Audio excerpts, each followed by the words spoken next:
Boletim de Saúde. Informação atualizada sobre doenças e tratamentos, cuidados primários e estruturas sanitárias, trabalho de laboratório e de campo.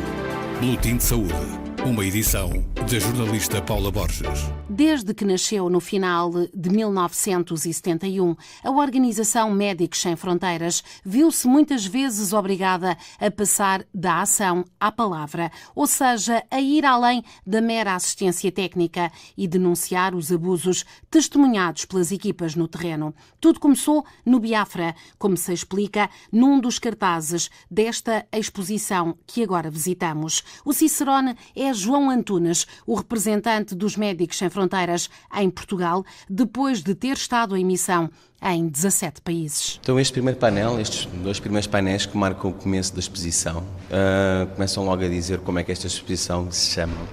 Passa da ação à palavra.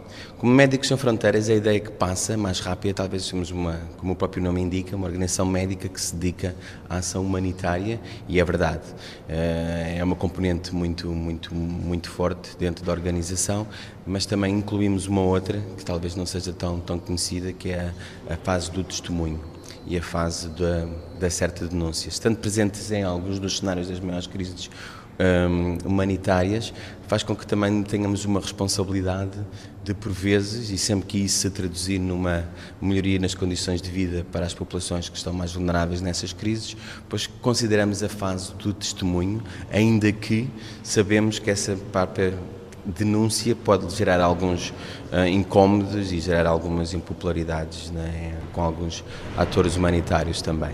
A organização nasceu em 1971, depois de um grupo de médicos franceses ter estado no Biafra. Pode contar-nos essa história, que de resto está relatada e resumida aqui num dos cartazes?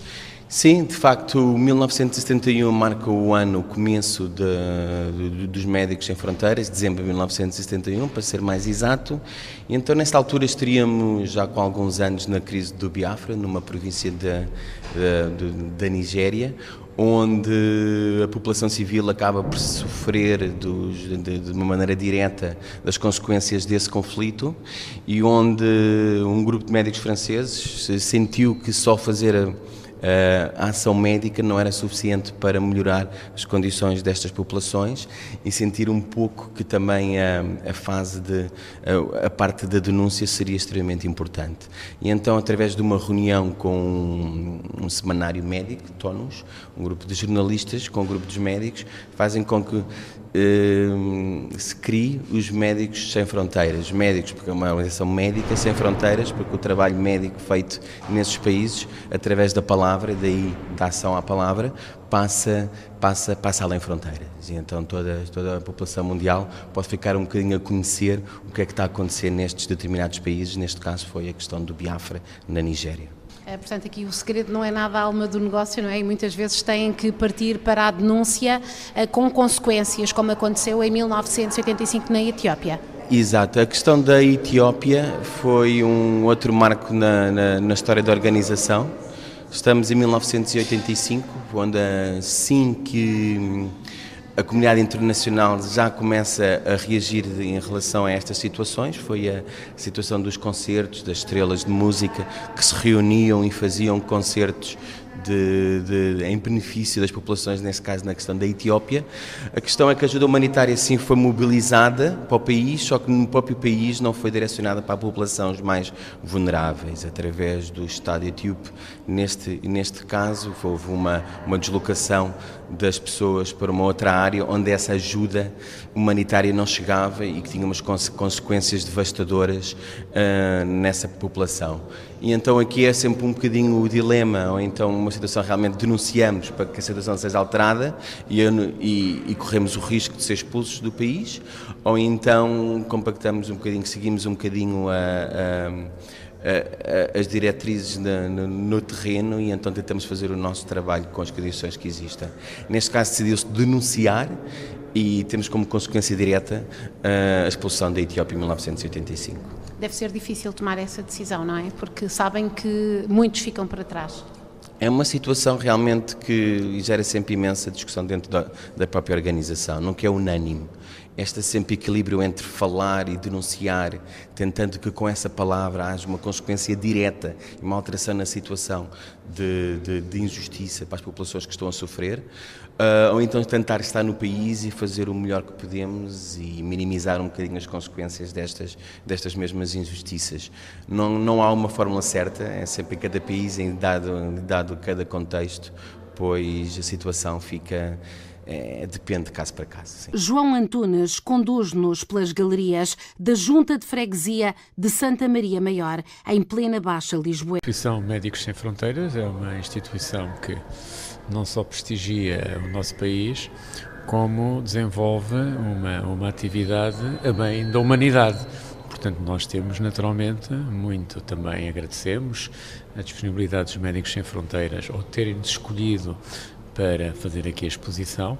Nós também nos sentimos honrados em acolher aqui esta exposição. É uma forma também de nós podermos, através do nosso espaço, das nossas instalações, sermos também mais um bocadinho solidários com uma instituição que, ao fim e ao cabo, derruba muros, que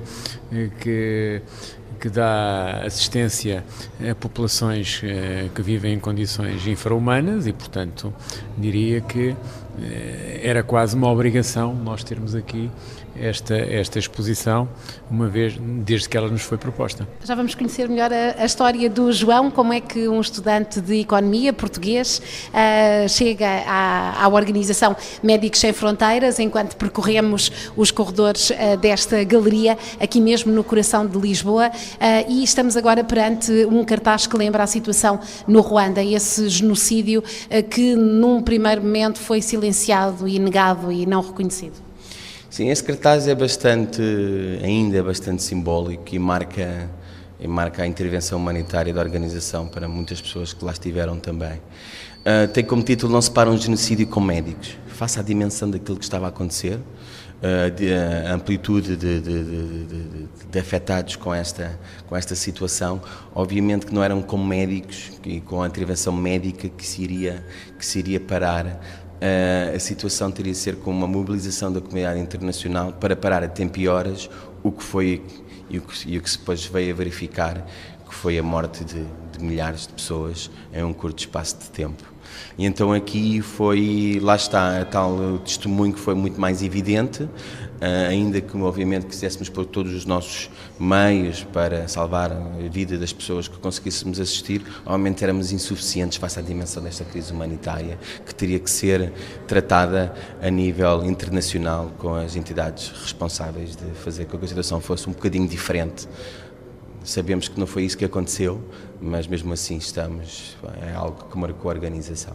Ao longo destas décadas de trabalho haverá certamente muitas histórias bonitas, mas aqui são mais as histórias que exigiram de facto uma resposta internacional. Estou a ver, por exemplo, o cartaz sobre o tsunami 2004, infelizmente estamos aqui dias depois de um outro tsunami ter devastado uma vasta zona do planeta, mas aqui o tsunami levou a organização a tomar uma decisão que não foi nada consensual entre as organizações internacionais. Sim, imaginemos com um desastre natural desta dimensão, que passado alguns dias, algumas semanas, que haja uma organização que diga que já não precisamos mais de dinheiro para esta intervenção.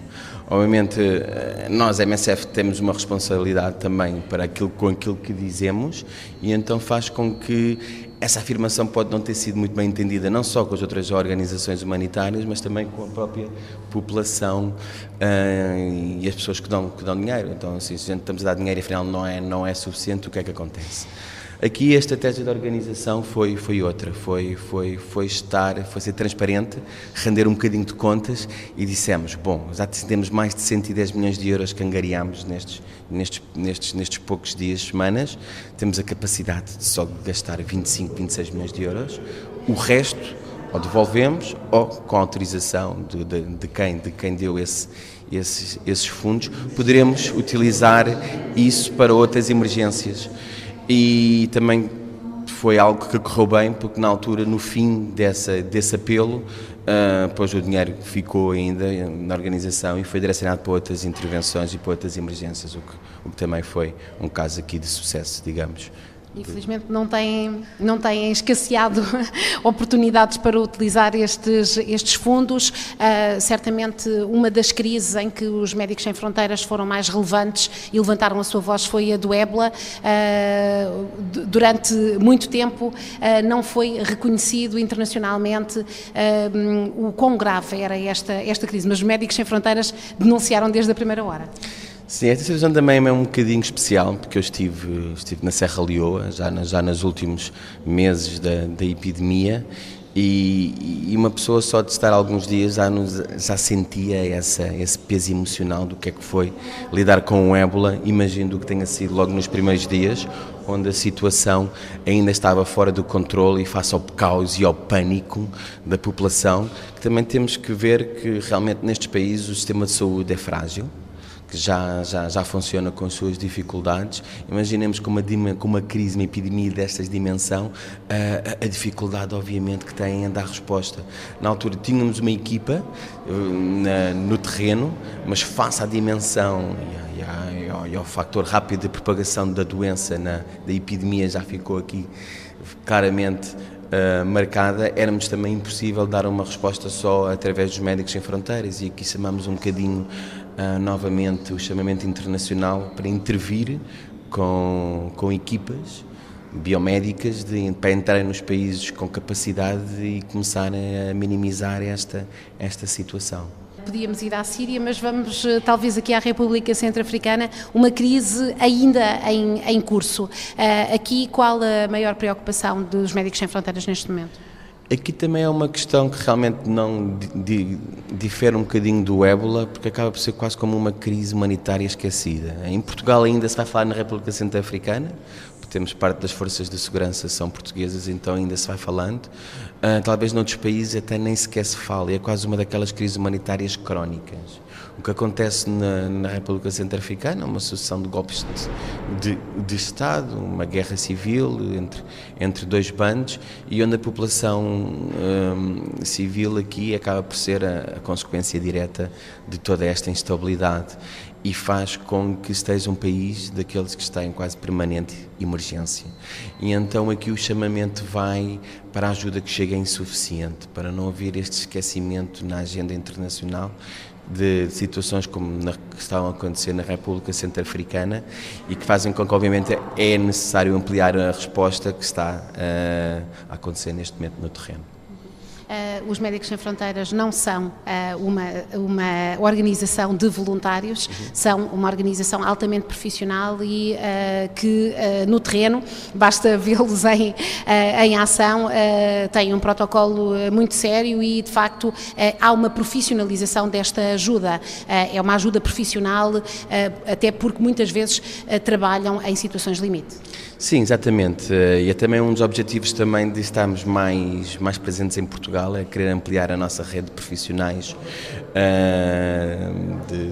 no trabalho dos Médicos Sem Fronteiras.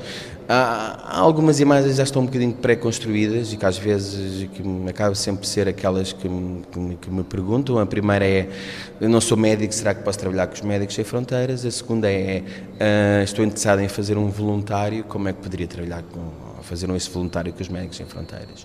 Ok, é verdade que neste momento cerca de 22% do total da equipa são médicos, o que faz com que a grande maioria sejam não médicos, passam por perfis médicos também, enfermeiros, técnicos de laboratório, de farmácia, etc., como também outros perfis, como podiam ser administração, recursos humanos, finanças, logística, todas profissões que estamos à procura de recrutar. Sim, o que faz um bocadinho a distinção, não querendo obviamente dizer que uma coisa é melhor que outra, eu também mesmo fiz voluntariados em outras situações, com outras organizações, a questão do profissionalismo faz com que tu és recrutado com base na tua experiência profissional e na tua formação.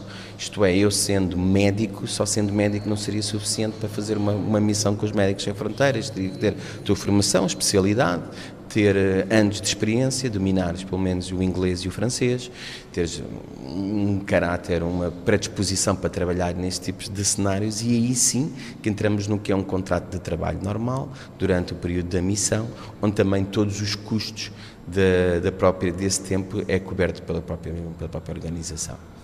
E como é que o João, então, um jovem a estudar no ISEG, uma escola de Economia e Gestão, chega aos Médicos Sem Fronteiras? Então eu entrei em 2006, já lá vão uns anos, passam rápido, e desde 2006 é verdade que hoje acabei por fazer quase 20 missões em cerca de 17 países diferentes, 16 em África. E então como é que uma pessoa que está formada no ISEG, neste caso, acaba nos Médicos Sem Fronteiras? Eu na altura devo reconhecer que também não sabia. Sei que vivia em Espanha, tinha a minha atividade profissional em Espanha, era mais conhecida em Espanha, então resolvi pôr o meu currículo para ver se podia fazer qualquer coisa também na base do meu voluntariado ou algo que se podia ajudar com aquilo que eram as minhas competências. Na altura disseram-me, tínhamos a questão em Angola, que foi entre a crise do Marburgo e a crise do cólera, que estavam a precisar de expatriados, de pessoas, pelo idioma também acho que foi mais fácil, e então foi assim um bocadinho que eu comecei como responsável do Departamento de Finanças e Recursos Humanos da Missão dos Médicos Sem Fronteiras em Angola. E depois porquê é que ficou? Pronto, uma pessoa acaba por fazer planos e depois sai tudo diferente, não é? Era um bocadinho a minha ideia estar um ou 2 anos na organização, e depois, obviamente, que não havia essa perspectiva de carreira humanitária, algo que agora também já mudou muito. Eu acho que também nestas última década e meia, digamos, já houve um aumento da profissionalização da resposta, e ainda bem, isso é algo que nos temos que orgulhar também. E acaba por ser o meu próprio trabalho em contextos de emergência, acaba por ser uma consequência quase direta, não é? Nunca questiona essa presença? É como isso, toda a própria organização envolve este debate, não é? Obviamente que há uma hierarquia, e as altas esferas um bocadinho também estão presentes na discussão do porquê estarmos ou não estarmos em certos sítios, e há realmente alturas em que uma pessoa pode dizer que se calhar que o trabalho que estamos a fazer não sei se faz a diferença. Lá está, talvez beneficiarmos desta situação, é quase uma questão permanente, não só entre mim, mas eu nas últimas missões, por exemplo, estava a trabalhar como coordenador de emergências com a minha equipa, que podem ser 50, 70 expatriados e 300, 400 nacionais, e então obviamente que sendo uma organização que provoca também esse debate, também tem que ser algo que é interno. Há sempre uma questão que para mim é quase unânime, e é sempre nas últimas das discussões que as pessoas possam perceber se sim ou se não, acaba por pensar que a consequência direta de estarmos aqui é de salvar vidas, e essa é irrefutável. Estar presente num hospital em qualquer país frágil, digamos, de sistema de saúde que não dá resposta às necessidades da população, e que essa consequência direta é salvar vidas, é algo, a uma escala importante, é algo que nos deveria deixar a todos orgulhosos de poder dar esse pequeno grande contributo para isso. E acaba por ser um bocadinho o ponto final na discussão, se podemos as coisas nessa perspectiva. Da ação à palavra, parte da história dos Médicos Sem Fronteiras, relatada nesta exposição, que pode ser vista na Galeria de Santa Maria Maior, na Baixa Pombalina, de segunda a sexta-feira, à tarde, ou então nos sábados 13 de outubro ou 27 de outubro.